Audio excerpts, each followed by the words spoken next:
Bien, après avoir vu les préparatifs et les réflexions sur la vidéo de Marvel, nous allons nous attaquer au travail et notamment pour commencer à la séquence d'images comme ça qui défile.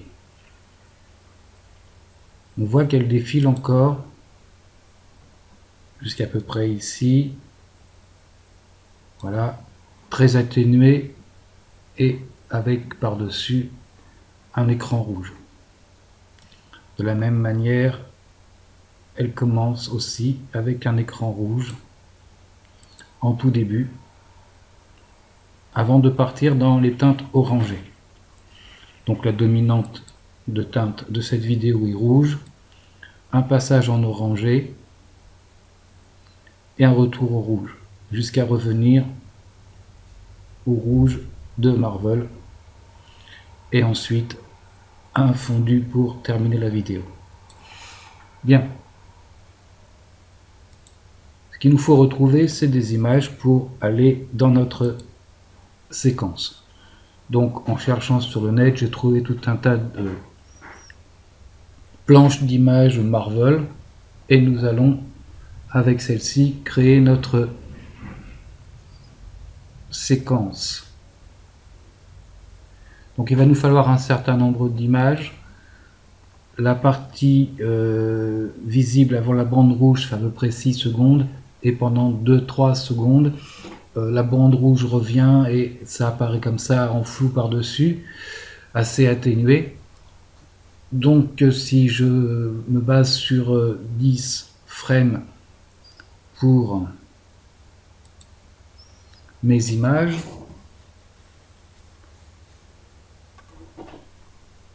il me faudra à peu près une quarantaine d'images pour être tranquille.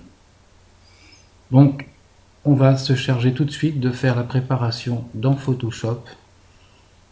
Ce sera beaucoup plus simple. Et ensuite de l'expatrier, de l'exporter vers After Effects pour l'animation proprement dite de la séquence.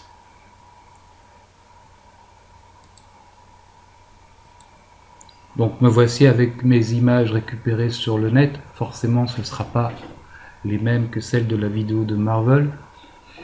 Ils n'ont pas passé leurs images, hein, c'est dommage. Et je vais commencer par me créer un fichier nouveau au format de la vidéo, c'est-à-dire 1280 par 720. OK. Voilà. Et je vais glisser mes images une après les autres. Donc on va commencer par ce genre d'image. Je vais appuyer sur la touche Shift majuscule, prendre un angle et agrandir vraiment grandement cette image. Vous avez remarqué que dans la vidéo, on a rarement une planche complète, mais plus une sorte de détail comme ça. Même pas les personnages en entier parfois. Donc nous on va prendre ça comme ça. On va dire ça, allez. Première image. Pour la teinte orangée, donc j'avais pixelisé le calque, comme ça je serai tranquille. Pour la teinte orangée, on peut se servir de image réglage. Alors soit teinte saturation, en partant, voilà, en fonction de notre image, on récupérera plus ou moins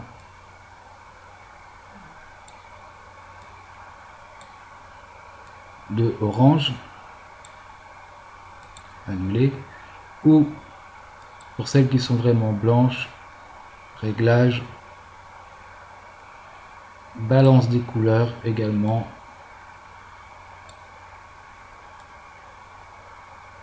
Pour essayer d'avoir une teinte comme ça un peu orangée.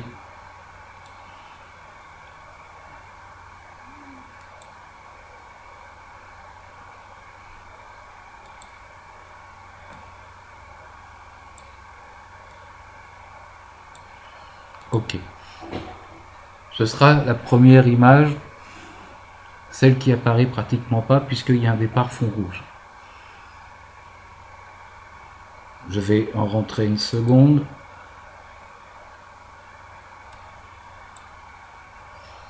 Et tout pareillement, je vais très nettement l'agrandir pour n'avoir qu'un détail.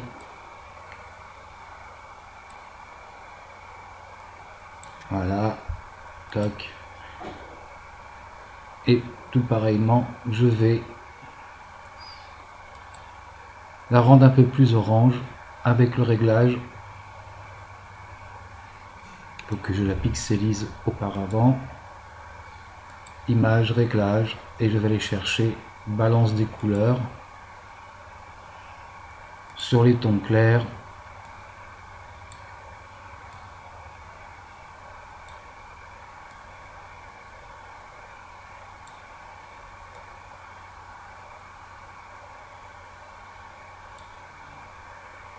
Ok, là encore une fois, ça n'a pas grande importance le blanc puisque ça sera les toutes premières images qui apparaîtront sur le fond rouge.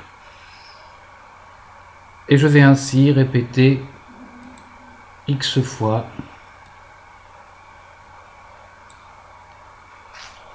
la manœuvre jusqu'à avoir une quarantaine à peu près d'images.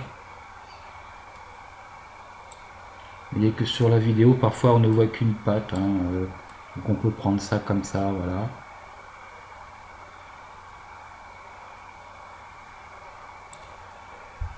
Valider, pixeliser et aller un petit peu orangé comme ça avec le réglage.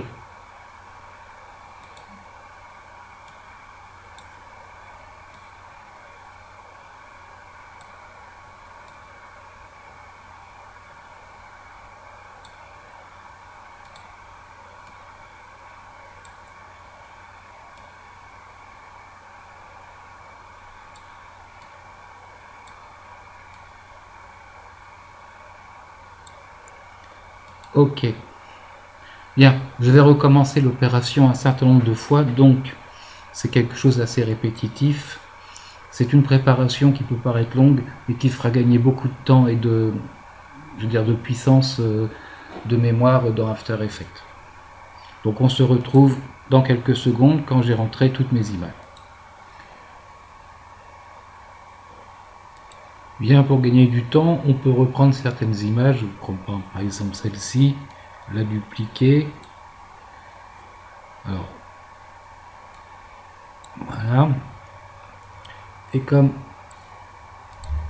cette image est relativement grande, voilà, je peux la pousser un peu plus loin.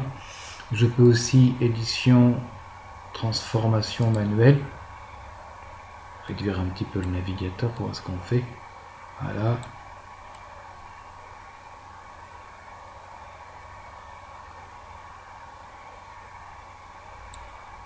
La tourner un peu comme ça. Et puis bien sûr l'envoyer beaucoup plus loin pour pas qu'elle... Voilà. De la même manière, je vais pouvoir reprendre celle-ci, la dupliquer.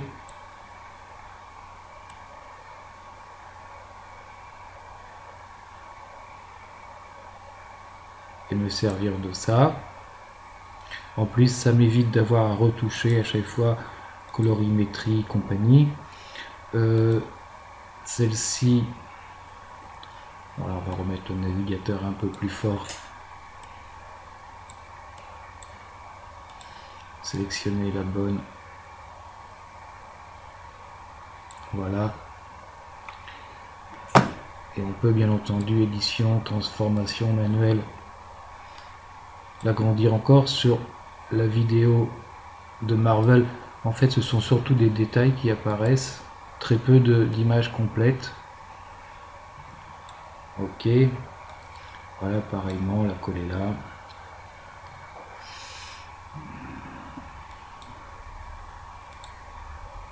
Celle-là on l'a déjà faite, on peut reprendre une autre comme celle-ci, la copier.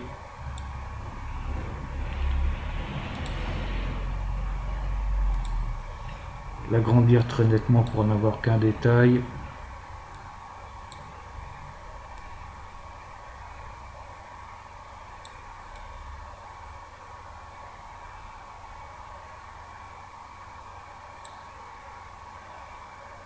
valider, je vais remonter ailleurs, et ainsi obtenir un nombre suffisant d'images. Donc je vais terminer ceci et on verra ensuite ce qu'il convient de faire pour pouvoir après exporter dans After Effects sans problème. Bien, une fois qu'on a fait tout ça, il y a quelque chose de très important à faire. Je vais vous montrer pourquoi. Voilà, si j'ai une image qui est un peu grande, voilà. L'animation que nous devons faire dans After Effects consiste à faire dans un premier temps, voilà,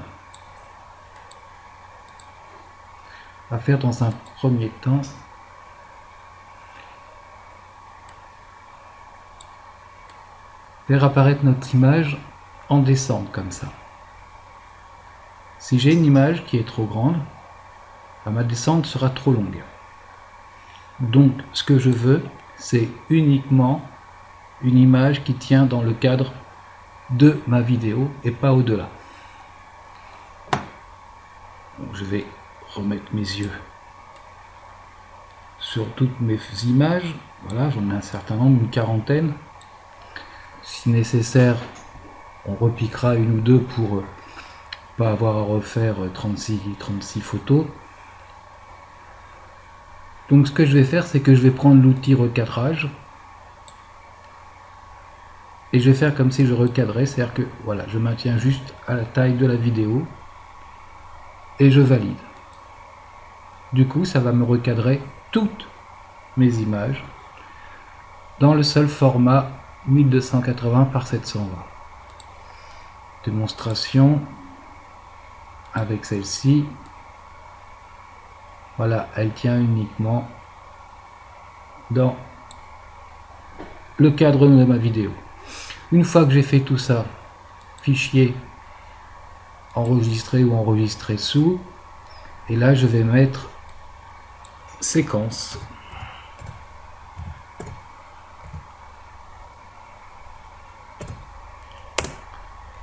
Et je vais l'enregistrer. Je vais répondre OK. Et nous allons nous retrouver dans After Effects pour l'animation de la séquence.